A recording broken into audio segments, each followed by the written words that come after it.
Fast and Furious high on the agenda of Capitol Hill. We're certainly keeping a close eye on it. And the top Republican that's leading the investigation says he expects a vote to hold Attorney General Eric Holder in contempt of Congress.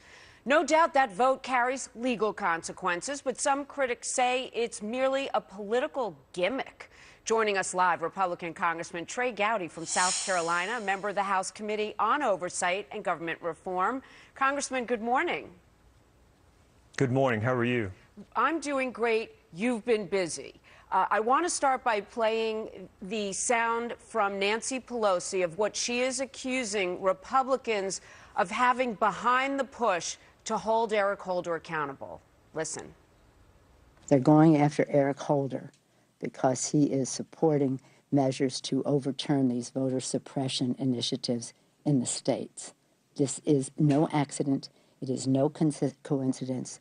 It is a plan on the part of the Republicans.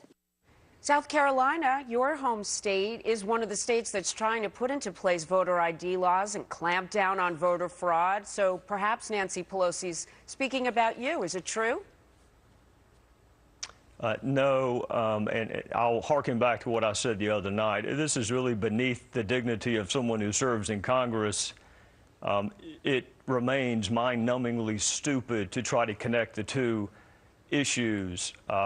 You know, I had a really frank but fair and civil conversation with the Attorney General last time he was before Judiciary. Reasonable minds can differ on whether or not you ought to have to show an ID to vote. You certainly have to show one to get into the Capitol, get into the place of business where the Attorney General works. Jamie, you were an attorney. When you have the facts, you pound the facts. When you have the law, you pound the law. When you don't have either one, as Speaker Pelosi doesn't, then you make ad hominem attacks and you play the last card in the deck or throw a Hail Mary pass, which in this case is to accuse some of us of racism. It is, look, I'll say it again. If she really believes that, she needs to schedule an appointment with a mental health professional. Quite a statement, sir. The voting... Well, it's not.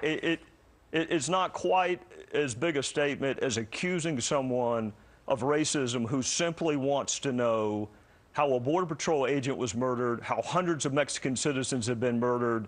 I wish she would spend more time helping us get to the bottom of Fast and Furious and less time trying to divine what our motives may be. I was a prosecutor for 16 years. I don't ask victims about their political ideology. Their race is immaterial to me. I want to know the facts. If she would spend more time helping us get to the bottom of Fast and Furious and less time trying to get the Speaker's gavel back in her hand, we'd be making some progress. You're not alone in the feeling of wanting to get to the bottom of this. You certainly have heard from the Terry family as well, who feels like they haven't gotten any more information than they had the day their loved one died, with those Fast and Furious weapons nearby.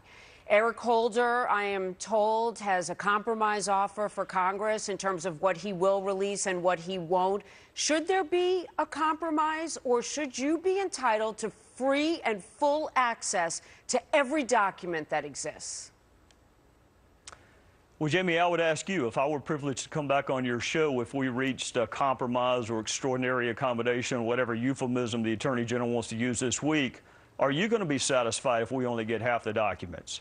If you ask me a question and my response is, well, I don't know, that may be in the half of the documents we didn't ask for, are you going to be satisfied? Do you want all the truth? Do you want 50% of the truth? Do you want a third of the truth?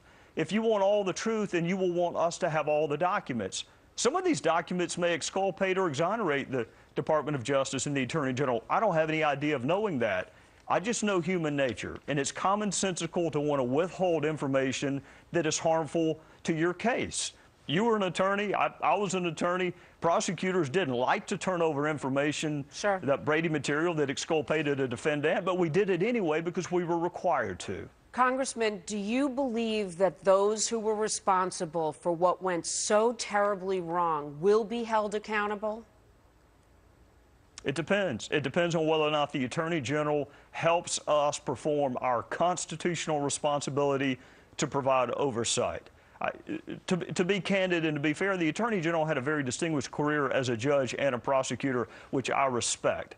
So I know that he wants justice to prevail. We got to set the politics aside, focus on justice and getting all the facts. And if he's willing to help us do that, then yes, we can hold everyone accountable, including people who approved of this ill-conceived tactic called gun walking, irrespective of which administration it took place in. Right. There was a history of that, too, that we would hope would have been considered in making that approval. I know executive privilege also standing in the way of you getting everything you want.